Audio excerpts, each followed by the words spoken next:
Ce débat de société.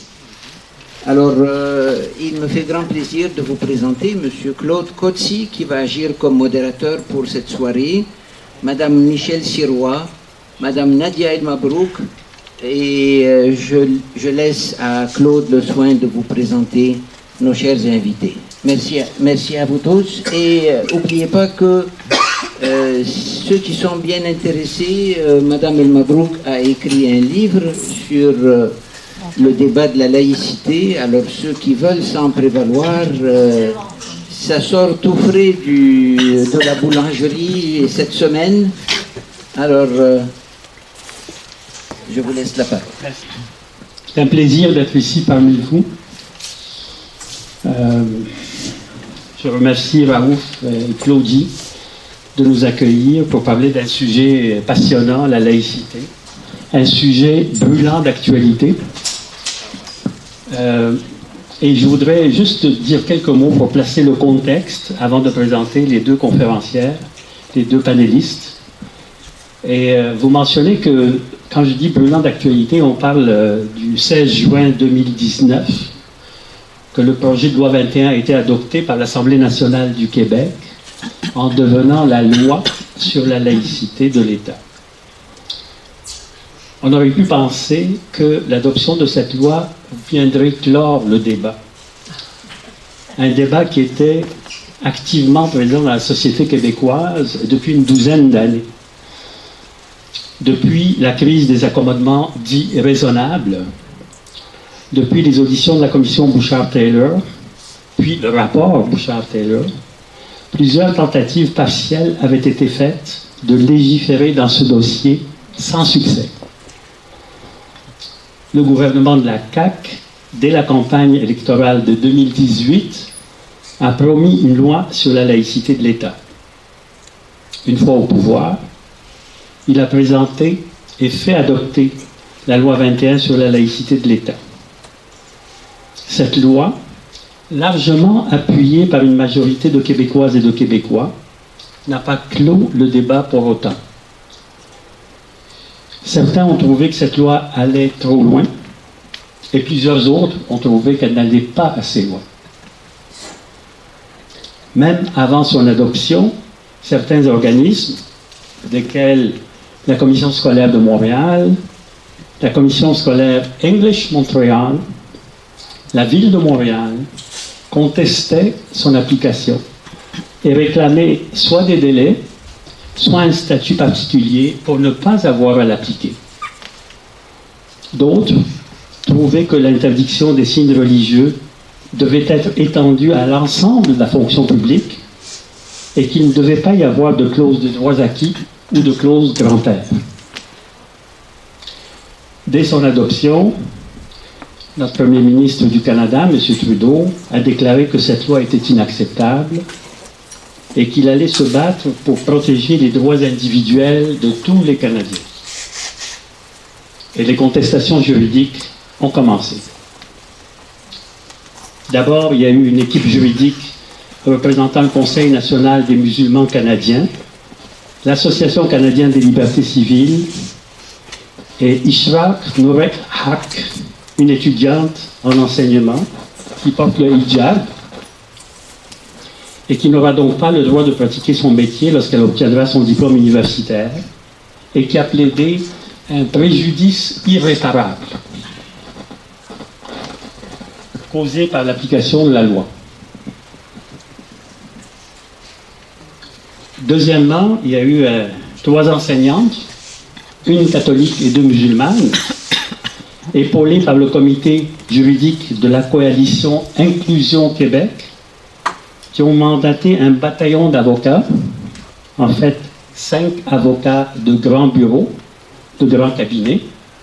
On se demande combien ça peut coûter, oui. 5 avocats de grands cabinets, oui, très d'argent, pour qu'ils élaborent des arguments qu'elles comptent défendre en cours. La coalition compte faire valoir son point de vue en s'attardant sur ce qu'elle estime être des contradictions dans le texte de la loi, un non-respect du principe de l'égalité des sexes, garanti par les chartes, une intrusion dans un champ de compétences fédérales et même, tenez-vous bien, une rupture avec l'esprit de l'acte de Québec de 1774, qui éliminait les dispositions discriminatoires envers les Canadiens français catholiques. C'est ça l'argumentaire. Troisièmement, on a eu une requête déposée devant la Cour supérieure du Québec par la commission scolaire English Montréal, tout récemment, demandant au tribunal d'invalider des articles de la loi sur la laïcité de l'État, qui interdit notamment le port de symboles religieux pour le personnel enseignant et les directeurs d'école.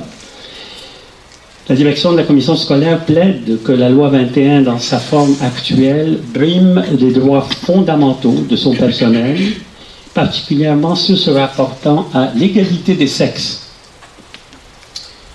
Selon la CSEM, le fait que la majorité des personnes qui sont visées par la loi sur la laïcité de l'État soient des femmes, notamment des enseignantes musulmanes qui portent le voile, constitue une source de discrimination qui mine le droit à l'égalité des sexes des enseignantes. Aussi, dans la dernière campagne électorale fédérale, le Premier ministre a annoncé qu'il n'allait pas, pour l'instant, participer à la contestation de la loi. Toujours lors de cette campagne, lors d'un débat télévisé, M. Jagmeet Singh, chef du NPD, a qualifié la loi sur la laïcité de dégueulasse, alors qu'elle avait été votée par 70 députés de l'Assemblée nationale et est appuyée par 70% de la population du Québec. Cette réponse venait à la suite d'une question d'une journaliste modératrice qui s'appelle Altia Raj, qui a posé cette question. Je la cite au texte. « Si vous devenez Premier ministre, vous abstiendrez-vous d'intervenir pour laisser une autre province discriminer ses propres citoyens? Ne placez-vous pas les intérêts de votre parti au Québec au-dessus de vos principes et des droits égaux de tous les citoyens? » Ce sujet est émotif. Il soulève des passions. Et nous allons devoir être respectueux et disciplinés pour avoir un débat serein sur cette question de la laïcité de l'État. Parce qu'on a d'un côté des attaques virulentes des opposants et de l'autre des défenseurs qui présentent la laïcité de l'État comme garante de l'harmonie et de la paix sociale. Puisque, pour de nombreux démocrates, la laïcité de l'État est un des socles de la démocratie et une condition essentielle de l'harmonie et du mieux vivre ensemble dans une société de plus en plus diversifiée, pluraliste, multiethnique et multiconfessionnelle. Alors voilà le contexte. Et nous souhaitons un débat éclairant et serein avec nos deux conférencières et panélistes. Commencez par vous présenter Mme Michèle Sirois, et puis elle va prendre la parole pour une vingtaine de minutes.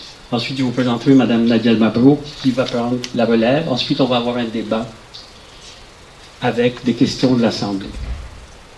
Alors, Michèle Sirois, on a le plaisir d'avoir, détient une maîtrise en anthropologie et a enseigné l'anthropologie et la sociologie pendant de nombreuses années.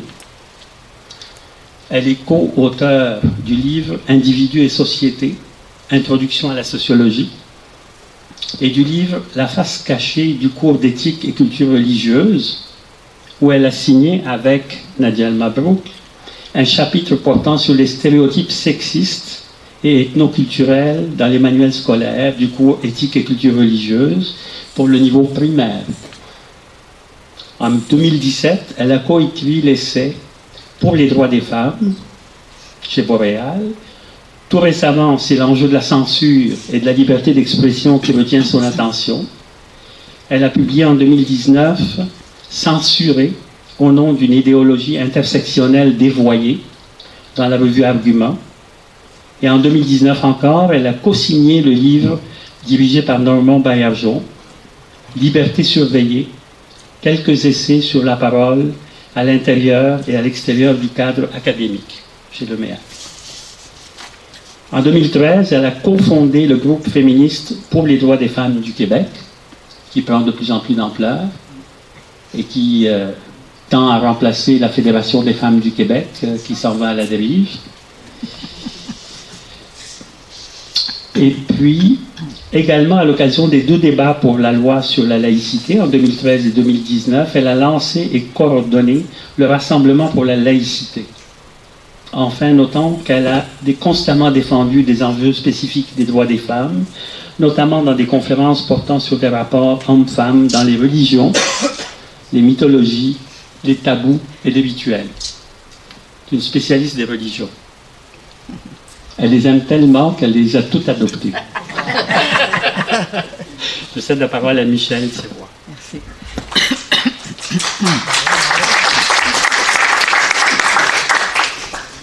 Alors, je vais d'abord vous remercier pour m'avoir invité, m'avoir fait l'honneur de m'inviter. Je suis vraiment contente de rencontrer le Rassemblement des chrétiens du Moyen-Orient, puis tout spécialement M. Raouf Ayas, Mme Claudie aussi, et toutes les personnes impliquées dans l'organisation du panel. Merci beaucoup. La loi 21... Pardon? Dans le micro. Plus proche? Oui. OK. Alors, la loi 21 sur la laïcité, qui a été votée l'été passé, comme le mentionné, bon, je vais m'adapter, soulève encore bien des débats et des remous dans la société québécoise. Je vais tenter de m'élever au-dessus de la mêlée et de resituer dans son contexte ce psychodrame dans lequel on vit depuis à peu près 10 ans. En fait, l'enjeu de la laïcité est issu d'une longue tradition au Québec, ce qui en fait une société distincte du reste du Canada quant au modèle de laïcité qui a émergé au cours de son histoire. Donc, on va centrer ça, entre autres, sur la notion de société distincte. Vous avez vu la réaction assez virulente qui vient du reste du Canada pour comprendre qu'effectivement, il y a quelque chose de différent. En effet, la loi 21 est le prolongement d'un modèle de laïcité qui est ancré dans l'histoire du Québec. Un modèle, notez bien, qui n'a rien de commun avec la promotion de l'athéisme. La laïcité, c'est pas faire la promotion de l'athéisme. Ça n'a rien à voir non plus avec l'effacement des religions. Ça ne prône pas d'effacer les religions non plus, comme certains l'affirment ou le croient. Il s'agit plutôt d'un mode de gestion de la diversité. Comment on va gérer le fait qu'on soit différent et qu'on veut vivre ensemble le plus harmonieusement possible. Alors, mon ami et collègue, Nadia El-Mabrouk, va plus développer cet aspect-là. Avant de remonter le fil de l'histoire du Québec, je ne vais pas vous donner un cours d'histoire, là, rappelons que lors de la création de la commission Bouchard-Taylor, j'imagine que ça dit quelque chose à tout le monde, le 8 février 2007, en lançant la commission, Jean Charest, premier ministre du Québec à cette époque, a fait une déclaration officielle quant aux 3 valeurs prioritaires pour la société québécoise. Alors, je cite Jean Charest. Alors, j'invente rien. Donc, il dit « L'égalité entre les femmes et les hommes. » Première. Deuxième, la primauté du français. Troisième, la séparation entre l'État et la religion constituent des valeurs fondamentales. Elles ne peuvent faire l'objet d'aucun accommodement. Elles ne peuvent être subordonnées à aucun autre principe. Alors donc, ça a été déclaré dès 2007 par M. Jean Charest. Il ne faisait que rappeler ce qui était depuis 1991, à la suite d'un rapport qui s'appelle Bélanger-Campeau, comme quoi c'était les 3 valeurs fondatrices du Québec moderne. Alors, le projet de loi 21 s'inscrit dans cette continuité historique, donc depuis les années 90, où on a vraiment dit, voilà nos valeurs fondamentales dans le Québec moderne. Alors, ceci va m'amener à tracer à grands traits le paysage historique qui a amené à la laïcité. Bien, c'est sûr que je vais faire des raccourcis, là, parce que je n'ai pas beaucoup de temps. Alors donc, on va regarder le paysage historique, sociologique et politique dans lequel est plongée depuis longtemps la lutte pour la laïcité et qui fait partie de l'émergence du Québec moderne.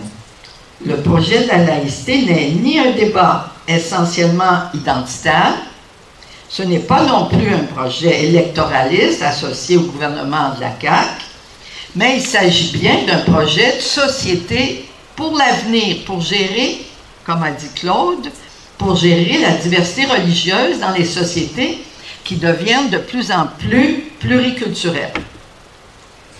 Si on revient aux 3 valeurs énoncées par, je vais commencer par la première que je vais toucher, énoncée par M. Charest, c'est comme valeur fondatrice la séparation de l'État et des religions. C'est cette valeur qui est liée directement à la notion de laïcité. Permettez-moi un bref rappel, puis je vais faire quelques raccourcis comme je l'ai dit tout à l'heure. Donc, si on retourne à l'époque du Québec traditionnel, vous savez, on parlait du Canada français et non pas du Québec à cette époque-là, c'est nouveau. Il était replié sur lui-même sous la domination du pouvoir économique anglo-saxon, accoquiné avec le pouvoir politique et religieux. La figure emblématique de ce pouvoir est le premier ministre Maurice Duplessis, qui lui-même était très lié au pouvoir religieux de l'Église catholique. Hein, dans le temps, on disait pour les élections, l'enfer est rouge, donc le Parti libéral, puis le ciel est bleu, puis ça c'était le parti de Maurice Duplessis. Les curés encourageaient, donc ils étaient vraiment accoquinés. Bon. Cependant, dès le milieu du 19e siècle, hein, c'est pas récent la laïcité, là. Dès le milieu du 19e siècle, des individus progressistes se regroupaient pour s'émanciper du pouvoir du clergé et obtenir qu'on respecte leur liberté de conscience, leur liberté de croire ou de ne pas croire, de pratiquer des rituels religieux ou d'en pratiquer aucun. C'était l'époque de l'Institut canadien de Montréal, donc milieu du 19e siècle. Leurs livres, eux, ils diffusaient de bibliothèque des livres. Leurs livres ont été mis à l'index par les monseigneurs. Et puis les membres de l'Institut canadien de Montréal ont été excommuniés par Monseigneur Bourget. Alors vous voyez, le dialogue n'était pas très fort à cette époque. Il y avait déjà des gens qui disaient « on veut penser par nous-mêmes, puis on ne veut pas que le clergé nous limite ». Alors donc, déjà, le concept de liberté de conscience, qui est au centre du concept de laïcité, était déjà défendu il y a plus de 150 ans. Deuxième époque que je vais traiter, c'est en 1948. J'avais 2 ans à ce moment-là. Je ne m'en souviens pas, mais je l'ai lu dans les livres. On est à la période de Maurice Duplessis et c'est contre ce double pouvoir politique et religieux qu'un certain nombre d'artistes et d'intellectuels signent le manifeste du refus global, écrit par le peintre Paul-Émile Bordua. Cette manifeste est intitulée « La tuque et le goupillon ».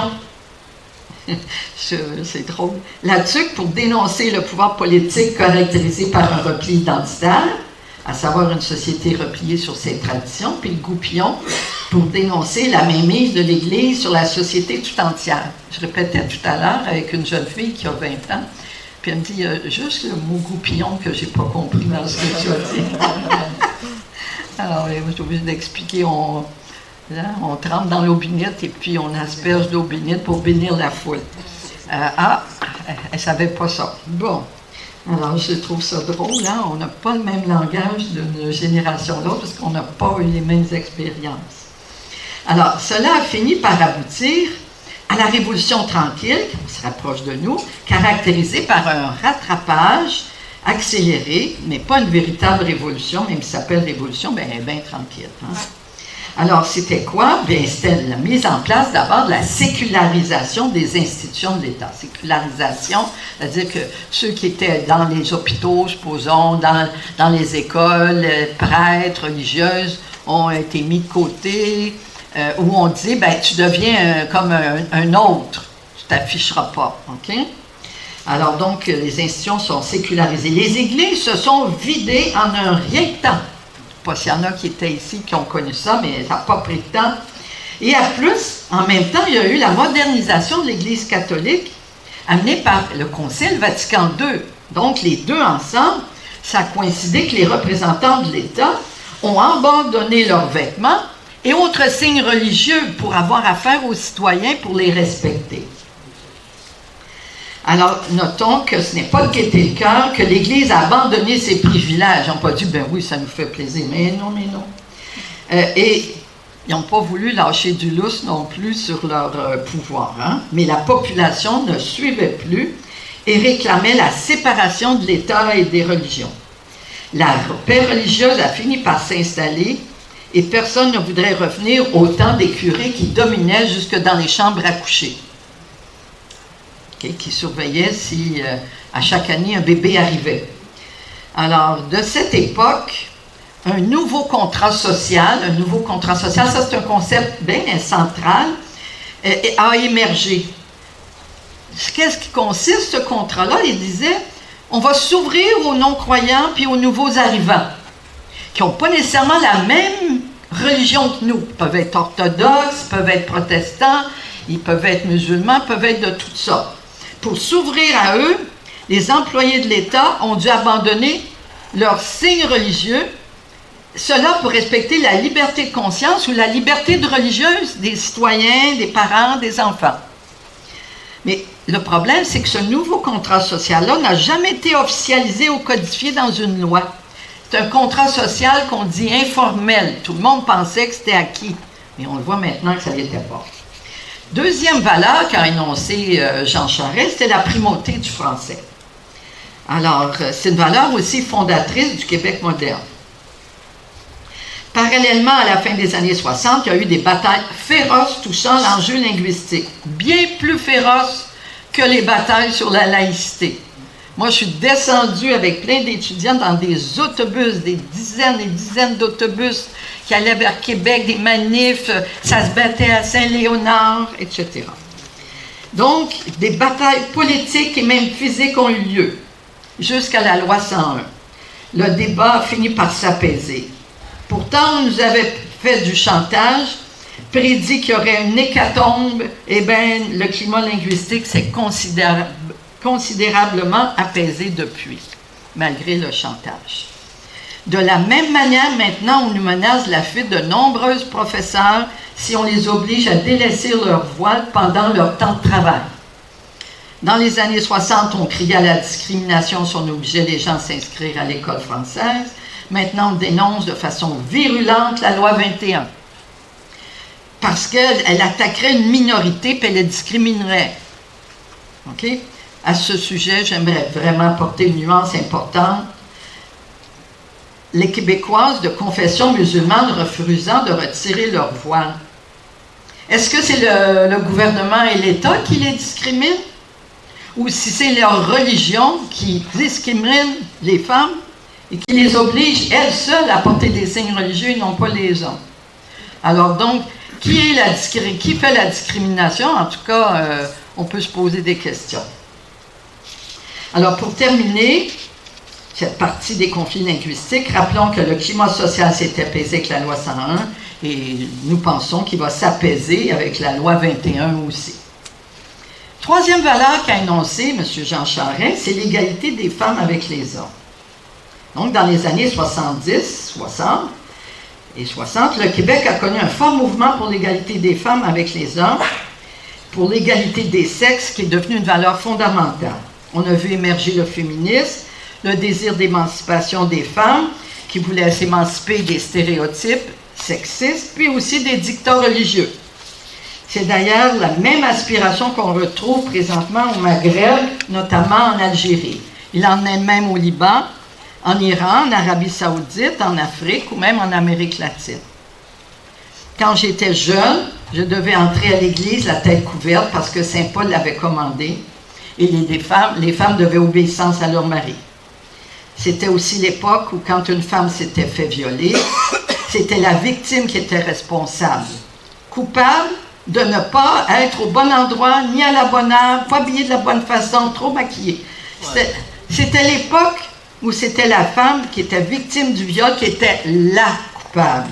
Elle avait provoqué le désir de l'homme. À l'heure du mouvement #MeToo, c'est une époque où les agresseurs maintenant qui sont coupables et non plus les victimes d'agressions sexuelles. À cette époque-là, comment comprendre que le voile qui envoie un message que c'est à la femme de cacher ses cheveux parce qu'ils peuvent exciter les hommes. Ah, c'est comme un retour au passé, on dirait. La responsabilité se reporte encore une fois sur les femmes qui sont vues comme des tentatrices et qui doivent cacher leurs cheveux ou leurs atours, même s'il fait très très chaud. Okay? Et certaines fois, il faut qu'ils cachent leur visage. La responsabilité donc reporte encore sur les femmes. Même s'il n'y a que 2 versets du Coran qui parlent du voile, aucun des 2 ne prescrit de cacher les cheveux. Mais depuis la révolution iranienne de 1979, et l'Arabie saoudite a suivi après, c'est le fondamentalisme religieux qui a pris de l'importance. Et là, plusieurs femmes sont mises à considérer le voile comme un signe religieux. Puis ils sont sûrs que c'est inscrit dans le Coran. J'ai déjà discuté à plusieurs alors que ça ne l'est pas. C'est ce qui fait que le voile, donc, et autres signes religieux devraient être interdits pour les employés des institutions publiques si on veut respecter les enfants, les parents qui ne sont pas nécessairement de cette foi-là. Le voile, en plus, Mme Fatima Ouda Pepin a aussi dit que ça a une dimension politique. Il devrait donc interdire, à signe de symbole de l'islam politique, conformément à l'article 10 de la fonction publique qui interdit l'affichage politique. Donc le voile, il joue. Des fois, on dit c'est religieux, des fois, on dit que c'est un signe, un vêtement comme un autre. Il parle du code vestimentaire beaucoup. Moi, j'ai appelé ça le code vestimentaire. Des fois, il dit que c'est religieux. Des fois, il dit que c'est selon ce qu'ils arrangent. Oh, non, c'est juste une façon de s'habiller. Donc, de tout. Hein? Donc, tu dis quoi, le code quoi? Le code vestimentaire au lieu de vestimentaire. Ah, vestimentaire. Ah. Vestimentaire au lieu de vestimentaire. C'est bon, ça. Les Québécoises vivent un réel malaise face à un signe religieux qui leur apparaît comme un recul par rapport à un siècle de lutte pour l'émancipation des femmes. En plus des 3 valeurs énoncées par M. Jean Charest, il y a une 4e caractéristique qui fait un conflit aussi, qui est sous-jacente au débat sur la laïcité, puis Claude en a parlé tout à l'heure. C'est le débat juridique qui oppose le Québec au reste du Canada. En effet, avec le rapatriement unilatéral de la Constitution et la proclamation de la Charte canadienne en 1982, le fédéralisme favorise le multiculturalisme et un encadrement de l'organisation de la société sous l'emprise de la Cour suprême et aussi de la jurisprudence caractéristique du droit anglais de la common law. Alors donc, on nous impose de voir la laïcité et les autres choses sous l'angle de common law, droit anglais, alors que nous, au Québec, on se distingue avec une tradition qu'on dit civiliste, c'est-à-dire que c'est le Code civil. Code civil, c'est à partir un peu du Code Napoléon, mais on s'en est émancipé, heureusement. Bon. Donc, ça accorde la priorité aux décisions, Code civil, c'est les décisions de ceux qui sont élus au Parlement qui ont priorité. Ils n'ont pas la Cour suprême, puis le cas par cas des juges. Vous voyez, c'est qui mène? Les politiciens, les élus, ou bien si c'est les juges qui doivent mener, et la jurisprudence. Donc, ce n'est pas pour rien que des représentants de la communauté anglophone, ici au Québec et dans le restant du Canada anglais, s'insurgent avec virulence contre le projet de loi 21, parce qu'on ne pense pas avec les mêmes codes juridiques. OK? Alors, on est arrivé à nous accuser le projet de loi 21 d'aller jusqu'au nettoyage ethnique. Pour des gens qui viennent de Syrie, du Liban, d'Égypte, peut-être que nettoyage ethnique est un petit peu beaucoup exagéré. Alors, en ayant recours à des contestations juridiques, la bataille est maintenant dans les cours. Okay? Et même la clause dérogatoire a été employée plus de 100 fois au Canada. Eh bien, on conteste même qu'on puisse l'employer. Tout à coup, non, on n'a plus le droit, là. C'était permis avant, les 100 autres fois, mais maintenant, non. Comment on peut sortir d'un climat qui favorise la fragmentation sociale puis qui nuit à la solidarité? Bon. Dans une société pluriculturelle, on va arrêter de le répéter, on le constate effectivement, Il faut développer de nouvelles conditions pour établir un vivre ensemble qui tient compte de cette diversité. Ici au Québec, malheureusement, prendre parti en faveur d'une véritable séparation de l'État et des religions est devenu risqué.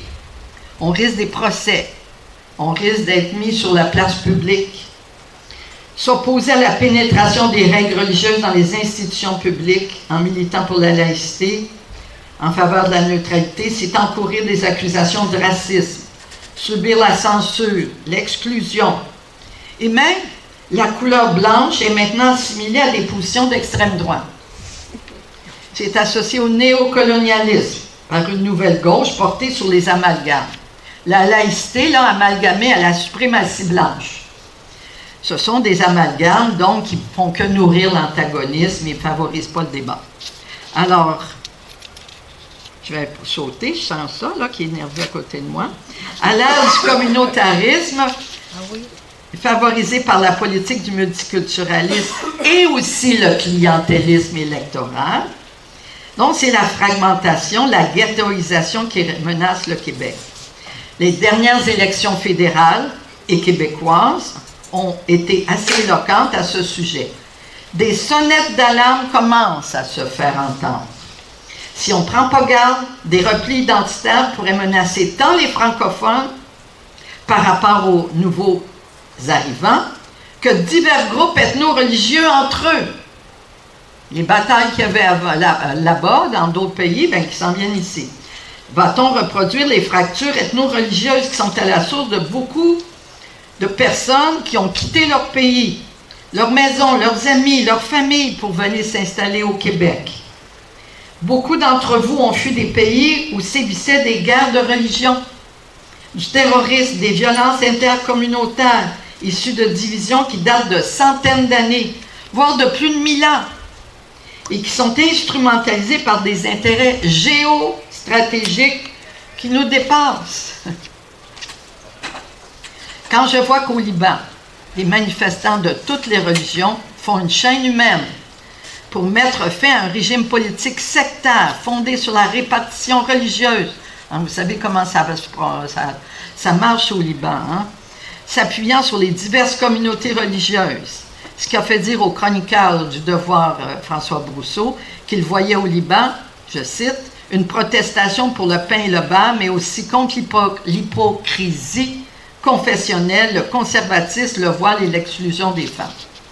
Également, quand je regarde ça, là, l'actualité, puis comme des amis d'origine algérienne me racontent la montée de la violence de l'islamisme radical qui a fait de plus de 200 000 morts en Algérie dans les années 90. Également, quand le magazine Figaro parlait en décembre 2016, ça fait déjà 3 ans, de l'exode des chrétiens du Moyen-Orient. Et il disait, je cite l'article, il disait, alors que les chrétiens du Moyen-Orient représentaient, avant la Première Guerre mondiale, environ 20% de la population de la région, les chrétiens de toute obédience ne sont plus, 100 ans plus tard, que 2 ou 3%. Et cet effet d'exode n'a fait que s'accentuer depuis 2016 avec les exactions, les persécutions de l'État islamique. Également, en Occident, on se rappelle les guerres de religion et l'Inquisition qui a sévi en Occident des centaines d'années. Enfin, quand je vois la télévision dans les rues du Maghreb, du Moyen-Orient, des manifestants qui réclament la laïcité, la séparation de l'État et des religions, qu'est-ce que j'en déduis? Eh bien, je me dis qu'il nous faut au Québec, tout comme la France l'a fait, tirer des leçons de l'histoire et de ce qui se passe ailleurs. Voilà le modèle de laïcité que nous avons commencé à installer au Québec et qui revêt toute son importance. Même si elle n'est pas suffisante, la laïcité est essentielle pour installer une vraie paix sociale. En conclusion, pour résumer mon propos, je citerai l'appel de Liège qui a été fait en octobre passé, que vous pouvez aller signer, et qui dit, je cite, « Fruit d'une révolution des mentalités qui prit naissance au 18e siècle, au Québec, mettons 19e siècle, mais en France déjà 18e siècle, la laïcité comme principe d'organisation de l'État. C'est un principe. se révèle indispensable au développement d'un système politique démocratique, garant des droits de l'homme et des libertés fondamentales. C'est voulu. Oui, j'ai pensé. L'État laïque protège celle de croire, de ne pas croire ou de changer de conviction sans se faire zigouiller. Après de nombreuses années de lutte et de manque de courage de nos élus, le projet de loi réjouit une majorité de Québécois de toutes origines, comme le montrent de nombreux sondages. Pour terminer, comme société, nous avons fait du français la langue commune et c'est fièrement aujourd'hui que nous parlons de ces enfants de la loi 101. Dans quelques années, ce sera aussi une fierté de parler des enfants de la loi 21, des enfants qui, le Québec, aura offert enfin une école laïque, neutre, ouverte à toutes et à tous, sans écart à leur appartenance religieuse. Merci de m'avoir écouté. Merci de votre attention.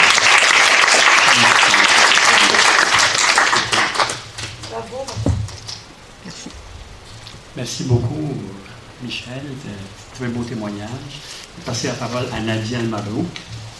Nadia El-Mabrouk, qui est de plus en plus connue au Québec.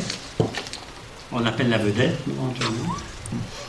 Nadia El-Mabrouk est une néo-québécoise d'origine tunisienne. Elle a effectué ses études primaires et secondaires en Tunisie, puis ses études universitaires en France. Après un doctorat en informatique théorique à l'Université Paris 7, elle a rejoint le Québec pour un stage post-doctoral au Centre de recherche mathématique de l'Université de Montréal en 1997.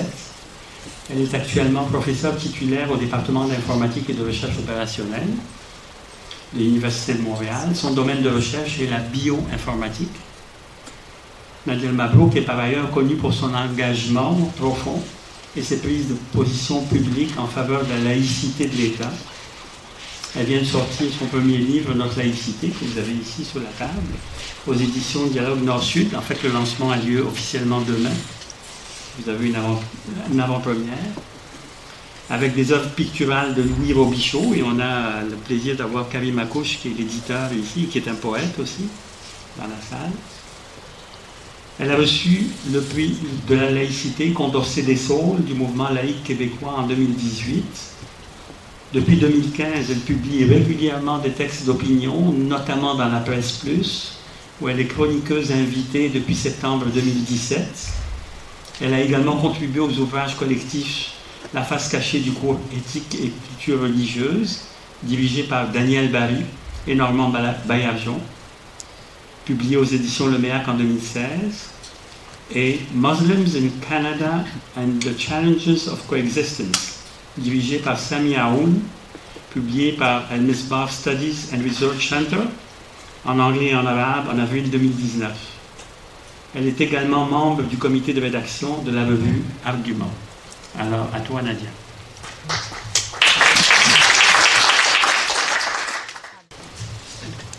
Merci beaucoup pour cette présentation. Je fais trop de choses, c'est pour ça que je suis fatiguée, peut-être. Bonjour tout le monde. Merci beaucoup de m'avoir invitée.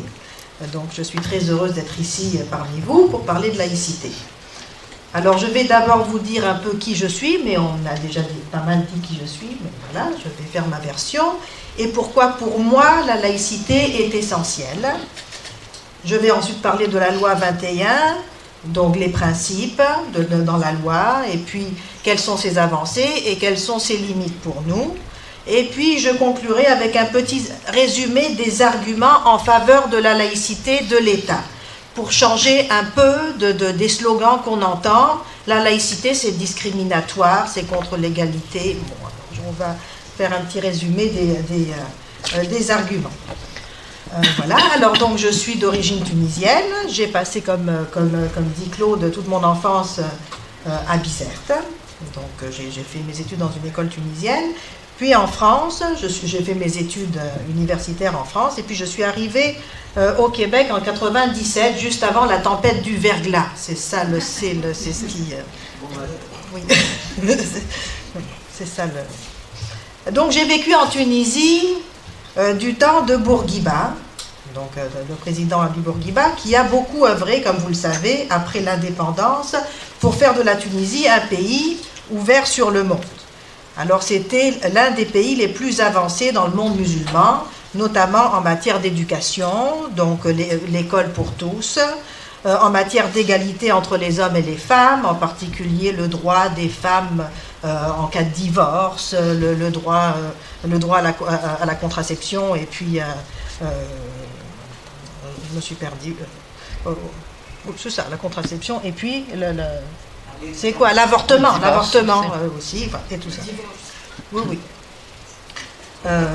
Et puis, il a fait cheminer le pays vers la laïcité, mais je ne dirais pas que la Tunisie est un pays laïque, mais en tout cas, c'est important de rappeler que pendant Bourguiba, eh bien, les signes, et même après, les signes religieux étaient interdits dans la fonction publique, et donc on ne pouvait pas aller travailler avec des signes religieux. Voilà, donc il faut le savoir. Mais Bourguiba a toujours dû faire des compromis avec les islamistes.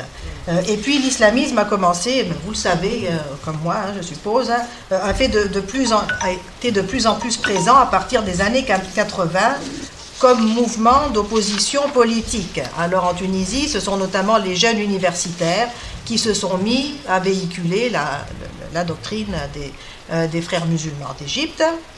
Voilà, donc c'est à ce moment-là, moi, que je me rappelle que mes cousines se sont voilées, et puis qu'elles ont commencé à endoctriner leur mère, à dire à leur mère qu'elle devrait se voiler, et comme je le dis, là, je me rappelle que mes tantes, elles se sont mises à se dire, ah, c'est pas possible, en tout cas, je faisais pas mes prières, parce que je le savais pas, maintenant je le sais, et elles remplaçaient les prières qu'elles n'avaient pas fait plus jeunes, donc ma tante, elle faisait ses prières longtemps, plutôt que d'en faire 5 dans la journée, elle en faisait 8, quelque chose comme ça. Voilà. Et donc, c'est à ce moment-là, donc, bien que les restrictions à la liberté se sont multipliées. Donc, comme je le disais, là, je me souviens également là, qu'on disait qu'il ne fallait pas chanter. Alors, par exemple, Kelthoum, je me rappelle que ma cousine me disait, Kelthoum, elle a beau être la plus grande chanteuse de l'Orient, voilà. Là maintenant elle est morte, alors elle est en enfer, qu'est-ce qu'elle a gagné? Ça frappe quand même. Voilà. Dans mon école secondaire, en deuxième année secondaire, je me rappelle, il y avait une fille qui était voilée à l'école, donc ça commençait. Et puis je me rappelle qu'elle commençait à nous dire qu'il fallait porter le voile.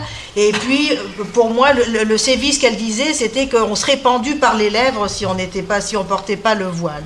Alors Radia, elle a dit que normalement on dit par les cils. Bon, moi c'était. Alors donc en général on leur dit par les cils. Et moi, en tout cas moi le sévice qu'on m'a dit là, que c'était qu'on était pour être pendu par les lèvres si on portait pas le voile. Alors j'ai failli céder au libre choix du voile. Voilà. Tu proches du micro. Donc jamais je n'ai entendu parler du voile comme d'une liberté. C'était plutôt une obligation accompagnée de plein d'interdictions. Alors quand je suis arrivée au Québec en 98, eh bien j'ai découvert un rapport sain, égalitaire entre les hommes et les femmes.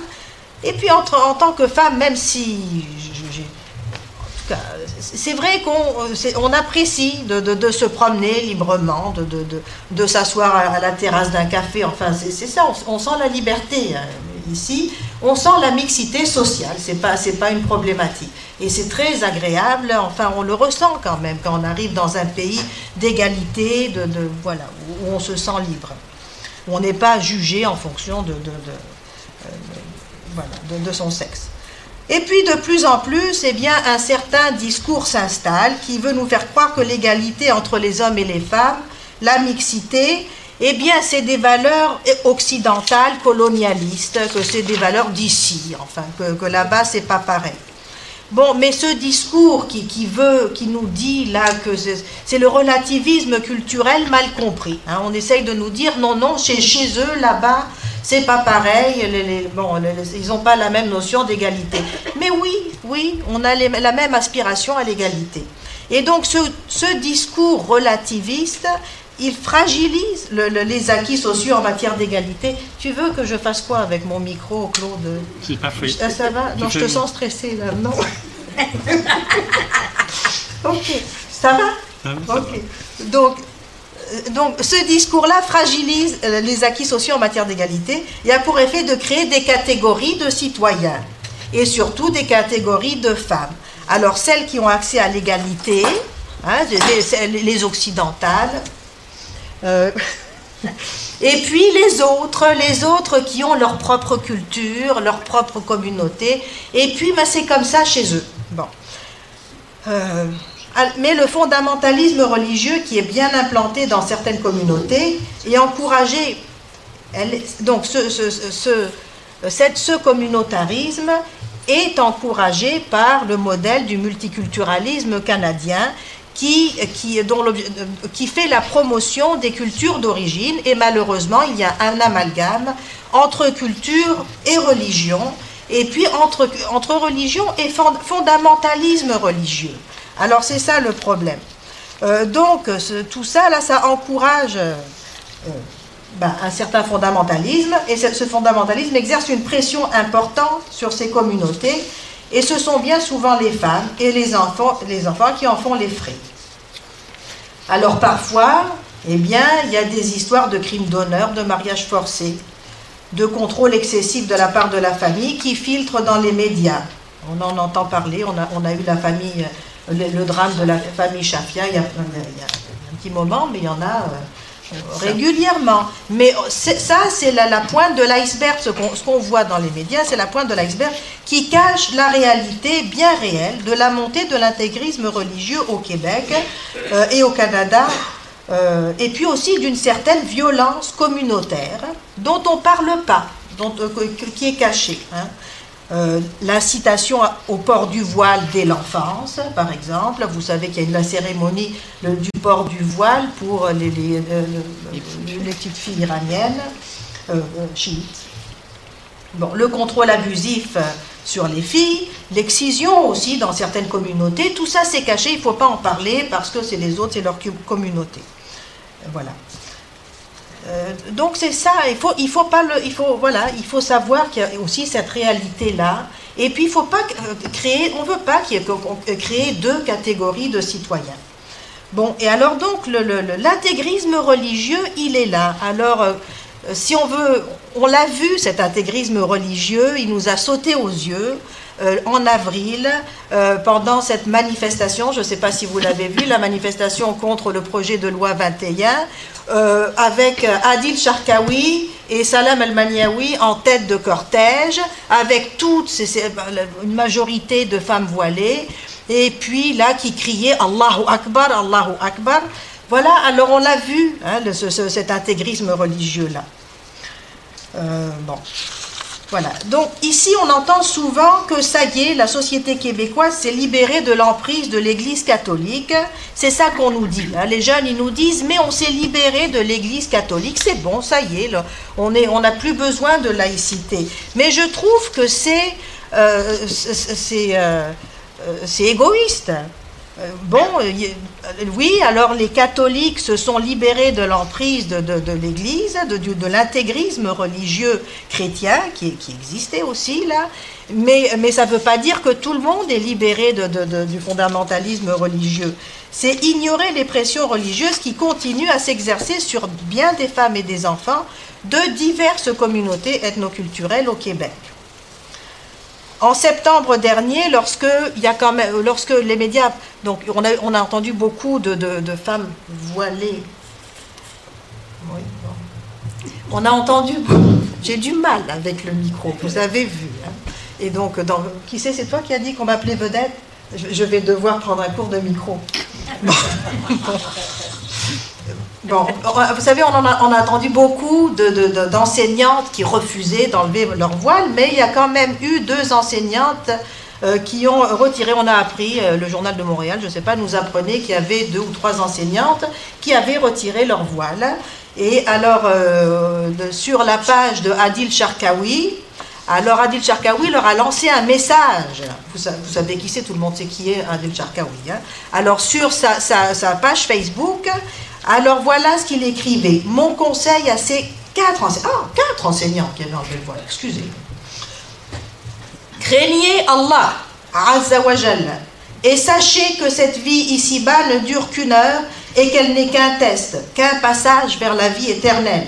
Si vous tenez à cet emploi, agrippez-vous davantage à votre foi et luttez pour vos droits. Toute la communauté va vous appuyer Et si personne ne vous appuie ou que notre appui n'est pas à la hauteur de vos attentes, Allah vous suffit. Craignez Allah Azza wa Jalla. Okay? Alors vous voyez, c'est pas facile d'enlever son voile au Québec en 2019. Que dire de plus de la pression exercée sur les femmes ici au Québec? Est-ce que ça suffit de dire mais c'est pas nos affaires, c'est leurs affaires, voilà, il faut pas se mêler. Est-ce qu'il y aurait une classe de citoyens, d'enfants qui n'auraient pas le même accès à la liberté de conscience, à l'émancipation? C'est cela, en fait, c'est ça la discrimination. C'est dire c'est pas nos affaires. Voilà, alors pour la laïcité. Donc quand j'ai vu l'offensive, alors vous avez vu l'offensive, Claude nous a déprimés tout à l'heure. Oui. Voilà. Alors c'est une offensive, c'est quelque chose, c'est sans aucune nuance. Et c'est comme ça depuis quand même un bon bout de temps. Alors quand j'ai vu l'offensive contre la charte des valeurs en 2013, qui à en croire ses détracteurs seraient contre les immigrants, contre les musulmans, quand j'ai vu l'avalanche d'accusations de racisme, de xénophobie et d'islamophobie qui se sont abattus sur les Québécois, eh bien j'ai senti que c'était de mon devoir d'amener un autre message de la part d'une citoyenne, il ne faut pas dire communauté, mais d'une citoyenne d'origine d'un pays musulman. Donc j'ai senti qu'il était important que je m'implique pour défendre la laïcité, pour porter une autre voix. Alors c'est quoi la laïcité? Eh bien c'est un mode d'organisation de la société fondé sur la séparation de l'État et des religions. Ce n'est pas le seul élément qui permette l'égalité et le vivre ensemble, mais c'est un élément essentiel dans une société plurielle et diversifiée. On ne peut pas ignorer que les religions engendrent des tensions. Il s'agit donc juste de séparer l'État des religions. Guy Rocher, qui est un grand sociologue, père de la Révolution tranquille, qui m'a fait le grand honneur de préfacer mon livre, d'ailleurs, je dois le dire. Alors, il est passé en commission parlementaire pour le projet de loi 21. Il faisait valoir en commission parlementaire que la laïcité se justifie encore plus maintenant que de la période dont parle Michel, qu'au moment du rapport Parent, car le pluralisme religieux est sans commune mesure aujourd'hui avec ce qu'il était au Québec au moment de la Révolution tranquille. Aujourd'hui, on assiste à une fragmentation des religions, à une multitude de minorités religieuses. Or, les religions ne sont pas égales entre elles. Certaines sont plus visibles que d'autres. Dans ce contexte, il est d'autant plus important d'encadrer le rapport entre la majorité et les minorités, et aussi d'assurer l'égalité de traitement de toutes les religions. Alors pour ce faire, l'État, incarné par ses représentants, doit adopter, afficher une posture neutre face aux religions et autres options spirituelles. Et cette posture neutre est d'autant plus importante de la part des enseignants, qui sont des modèles pour les enfants, à un âge où les enfants sont vulnérables et influençables. Donc maintenant, je vais parler un peu du projet de loi, de la loi 21. Est-ce qu'elle s'appelle vraiment loi 21? La loi pour la laïcité de l'État. Parce que c'était le projet de loi 21, mais maintenant, enfin bon. C'est la loi pour la laïcité. Mais oui, mais elle a un numéro. La loi 21. C'est bon, en tout cas, c'est un détail. On se réfère à la loi 21. Oui, elle a un nom, mais elle a sûrement un numéro aussi, qui est sûrement pas 21. Ah bon. Peut-être, ok. La loi définit la laïcité sur des bases solides. On a été très agréablement surpris quand on a vu la loi, parce qu'on ne s'attendait pas nécessairement à ça, et puis parce que François Legault parlait de l'autorité, des personnes en posture d'autorité, enfin on n'avait pas vu tellement. Quand on a vu ça, on a été très agréablement surpris parce que la laïcité est définie sur des bases, sur des principes solides. Bon, mais alors ce qu'on reproche à la loi, c'est que les exigences n'aillent pas assez loin. Mais donc les principes de la loi, donc la laïcité est définie sur 4 principes. la séparation de l'État et des religions, la neutralité religieuse de l'État, l'égalité de tous les citoyens et citoyennes, et la liberté de conscience et la liberté de religion. Donc, et puis, donc, la loi exige un devoir de réserve en matière de conviction religieuse, de fait et d'apparence, c'est-à-dire pas de prosélytisme actif ni passif par le port de signes religieux. Donc, c'est ça, à tous les employés des institutions parlementaires, gouvernementales et judiciaires. C'est ce qui est écrit dans la loi. Voilà, en plus, donc la laïcité a été rajoutée comme principe fondamental à la charte des droits et libertés de la personne. Alors maintenant, si vous allez voir la charte, il y a un considérant l'importance fondamentale de la nation, considérant l'importance fondamentale que la nation québécoise accorde à la laïcité de l'État. Et donc c'est maintenant clairement inscrit dans la charte. Et donc désormais, la laïcité est c'est ça. Donc désormais, comme précisé dans le projet de loi, dans la loi, les libertés et droits fondamentaux devront s'exercer dans le respect de la laïcité de l'État. C'est ce qui est marqué. Oui, en plus, il y a un amendement qui est venu à la fin, qui s'est rajouté juste avant l'adoption de la loi, qui est très importante et qui dit ceci: la laïcité de l'État exige que toute personne ait droit à des institutions et à des services publics laïques. Voilà. Donc, on parle de services, du droit à des services publics laïques.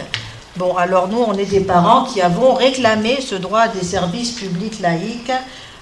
Parce que, je ne sais pas, des parents dont les enfants sont avec une enseignante qui bénéficie de la clause des droits acquis, et bien, c'est sa liberté de conscience à lui, il a le droit aussi, lui, l'enseignante a le droit de préserver son droit acquis, mais le parent, ça n'efface pas le droit du parent de bénéficier de son droit à des services publics laïques. Alors, il faut que le gouvernement voie à ça. Bon, alors donc, on a parlé de ça à un moment donné. Alors, donc je vais parler rapidement de la liberté de conscience et la liberté de religion. Ça désigne la liberté de croire ou de ne pas croire, et si on est croyant, de croire à ce qu'on veut. En particulier, la laïcité permet d'assurer la liberté de culte et la protection des croyances religieuses. Cela ne veut pas dire que toutes les pratiques religieuses doivent être protégées.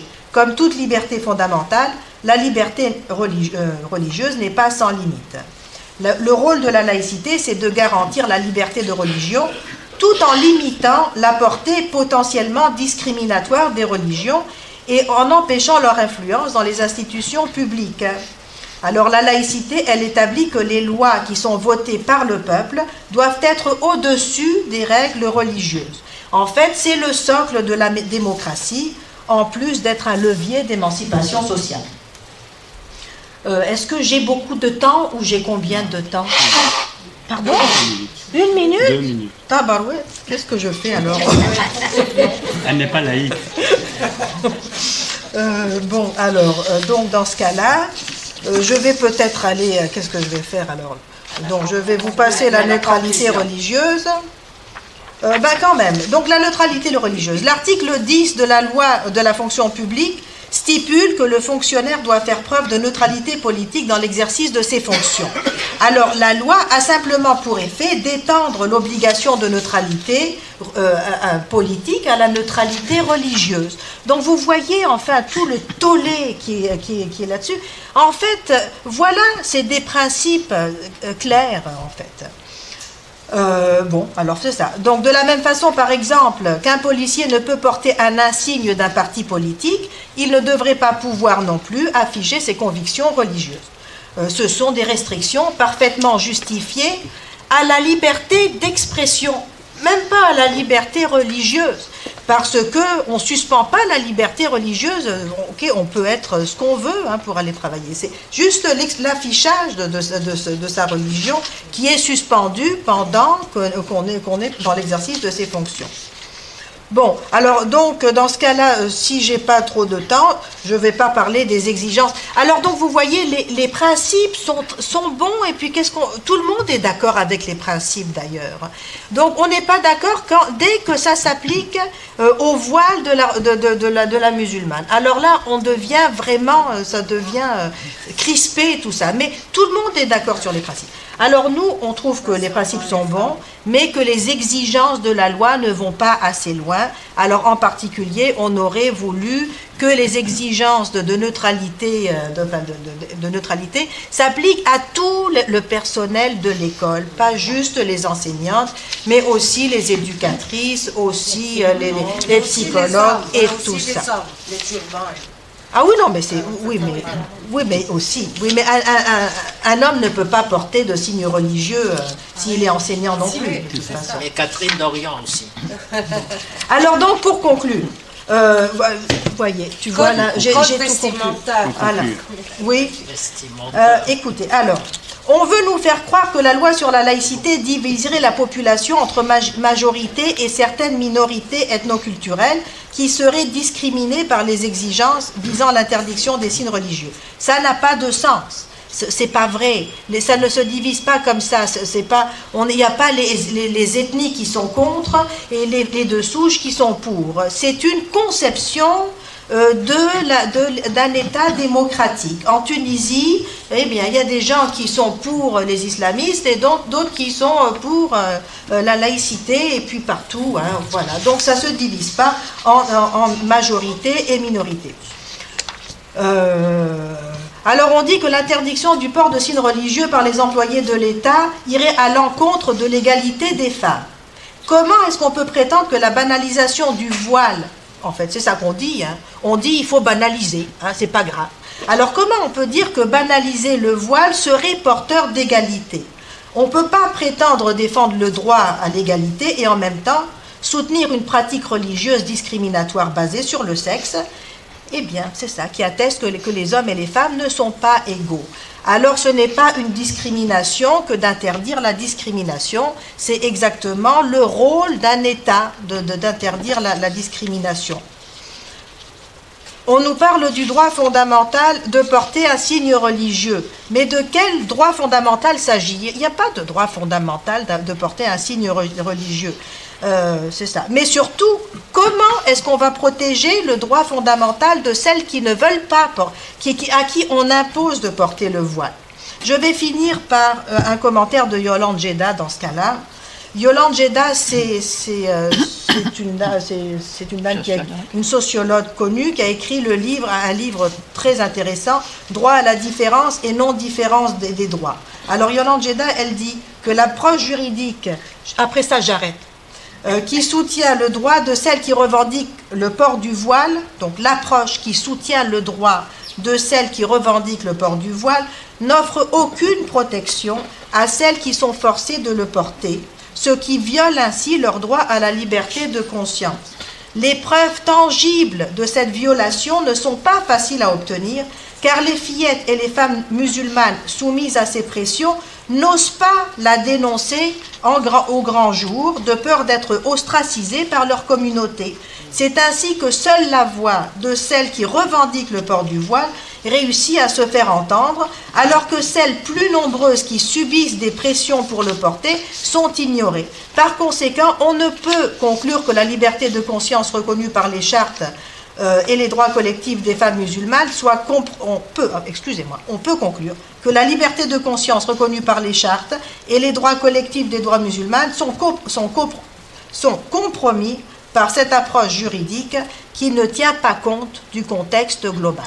Alors j'arrêterai, je reviendrai l'autre fois.